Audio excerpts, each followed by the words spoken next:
ประเดิมโค้ชเฟิงคุณทีมวอลเลย์บอลหญิงU19ไทยเตรียมลุยศึกชิงแชมป์โลก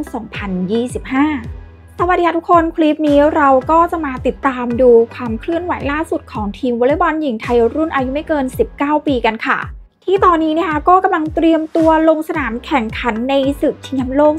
2025 กันอยู่หลังจากที่ทีมสาวไทยเพิ่งเดินทางกลับมาจากประเทศเกาหลีใต้ภายใต้โครงการ VEP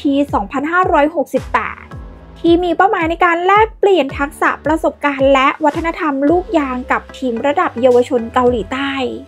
ซึ่งตอนนี้ทีมสาวไทยของเราเนี่ยก็กลับมาฝึกซ้อมต่อเนื่องกันแล้วค่ะโดยจุดสำคัญตอนนี้ก็คือการคัดเลือกนักกีฬาชุดสุดท้าย 12 คนซึ่งเป็นโค้งสุดท้ายก่อนออกเดินทางไปแข่งขันโดยศึกชิงแชมป์โลกปีนี้เนี่ยจะจัดขึ้นระหว่างวันที่ 2-13 กรกฎาคม 2568 ที่ประเทศโครเอเชียและเซอร์เบียแต่ว่าไฮไลท์ที่น่าจับตามองที่สุดก็คือการประเดิมคุมทัพครั้งแรกของโค้ชเฟิงคุณภรรยาของโค้ชออสอดีตกัปตันทีมชาติจีน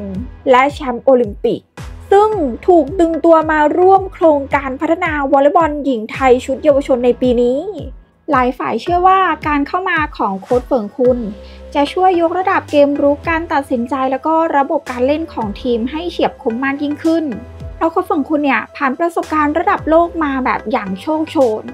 ทั้งในฐานะผู้เล่นและผู้นำทีมและยังมีความเข้าใจในวัฒนธรรมวอลเลย์บอลเอเชียเป็นอย่างดี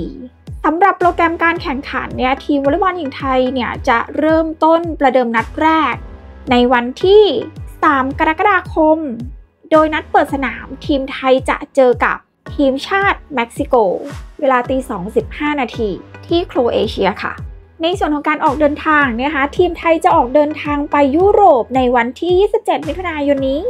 ซึ่งก็เหลือเวลาอีกไม่กี่วันเท่านั้นค่ะก็ต้องมารอลุ้นกันนะคะว่าใครจะได้สวมเสื้อทีมชาติไทยในศึกใหญ่ครั้งนี้บ้าง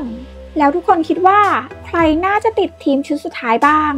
ลองคอมเมนต์ชื่อที่แอบเชียร์ไว้ในใจใต้คลิปนี้ได้เลยค่ะไปค่ะต่อไปเดี๋ยวเราไปดูบรรยากาศการฝึกซ้อมของน้องๆในช่วงโค้งสุดท้ายก่อนเดินทางกันค่ะว่าจะเข้มข้นขนาดไหนไปรับชมกันเลยค่ะ